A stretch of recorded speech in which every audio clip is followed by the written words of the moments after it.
रामकृष्ण परमहंस के पास में विवेकानंद गए और विवेकानंद ने देखा, रामकृष्ण परमहंस के विषय में एक बड़ी ख्याति थी कि वो धातु नहीं छूते थे, स्पर्श नहीं करते थे, धन नहीं छूते थे, रुपया पैसा नहीं छूते थे।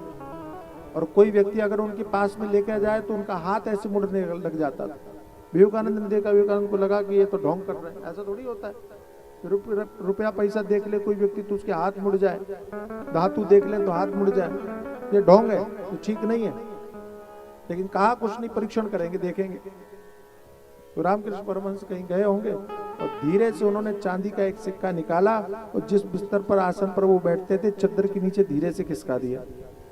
पता किसी को नहीं। रामकृष्ण परमहंस आए, उनको भी मालूम नहीं था, और जैसे ही वो उस सिंहासन पर बैठे, आसन पर बैठे, और जैसे झटका लगा हो, करंट लगा हो, ऐसे उछल करके दूर चले गए।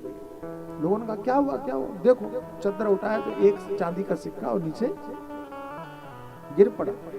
रामकृष्ण परमहंस ने विवेकानंद की तरफ देखा, विवेकानंद को समझ में आ गया। लेकिन रामकृष्ण परमहंस ने एक बात कही कि साधु को केवल सुन करके मत मानो, अच्छे से देख करके मानो, परीक्षण करके मानो।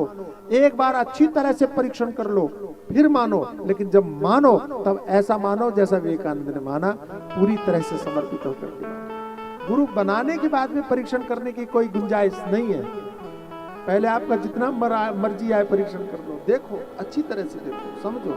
हमारे गुरुजी हम लोगों को सिखाते थे कि आप बाजार में जाते हो और पानी पीने के लिए मटकी खरीदते हो, मिट्टी की मटकी खरीदते हो, तो उसको भी ठोक बजा के देखते हो कि नहीं देखते हो? फूटी तो नहीं है, चटकी तो नहीं है, ऐसे जब बजाते हो तो आवाज आती है ना।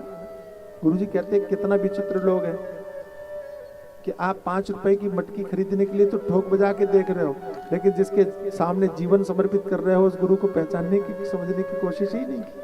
पहले अच्छे से देख तो लो भाई, अच्छे से समझ तो लो, उसके बाद में जीवन समर्पित करो। लेकिन जब कर दो तब निष्ठा कैसी हो?